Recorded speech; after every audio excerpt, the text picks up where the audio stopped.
Andhra Pradesh intermediate విద్యార్థులకు రాష్ట్ర ప్రభుత్వం తీపి కబురు ప్రకటించింది. ఇప్పటి వరకు కేవలం మొదటి సంవత్సర విద్యార్థులకు మాత్రమే అందుబాటులో ఉన్న ఇంప్రూవ్మెంట్, బెటర్మెంట్ పరీక్షల అవకాశాన్ని ఇకపై ద్వితీయ సంవత్సరం విద్యార్థులకు కూడా కల్పిస్తుంది.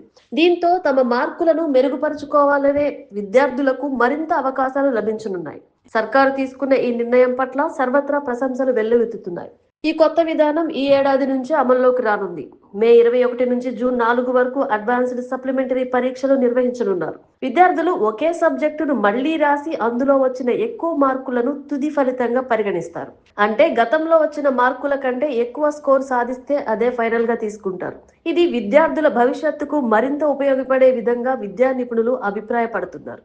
అలానే బెటర్మెంట్ పరీక్షలకు సంబంధించి ఫీజు నిర్మాణాన్ని కూడా బోర్డు ప్రకటించింది. ప్రాథమిక ఫీజు 600 రూపాయలు కాగా ప్రతి పేపర్ కు అదనంగా 160 రూపాయలు చెల్లించాల్సి ఉంటుంది. విద్యార్థులు ఏప్రిల్ 20 నుంచి 27 వరకు ఫీజు చెల్లించడానికి అవకాశం కల్పించారు. ఆన్లైన్ ద్వారా చెల్లింపులు చేసుకునే సౌకర్యం కూడా అందుబాటులో ఉండనుంది.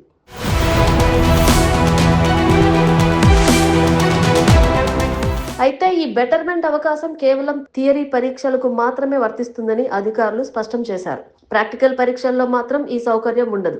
అలాగే పరీక్షల్లో ఉత్తీర్ణత సాధించని విద్యార్థులు పాస్ అయ్యే వరకు ఎన్నిసార్లైనా పరీక్షలు రాయవచ్చు. దీనిపై ఎలాంటి పరిమితి లేకపోవడం విద్యార్థులకు పెద్ద ఊరట ఇస్తుంది.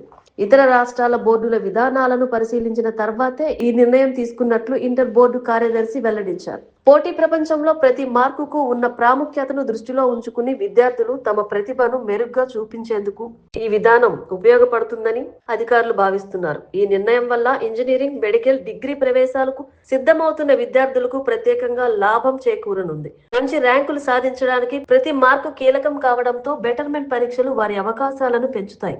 మొత్తంగా ఈ నిర్ణయం విద్యార్థుల భవిష్యత్తును దృష్టిలో ఉంచుకుని తీసుకున్న సానుకూల చర్యగా భావించబడుతోంది.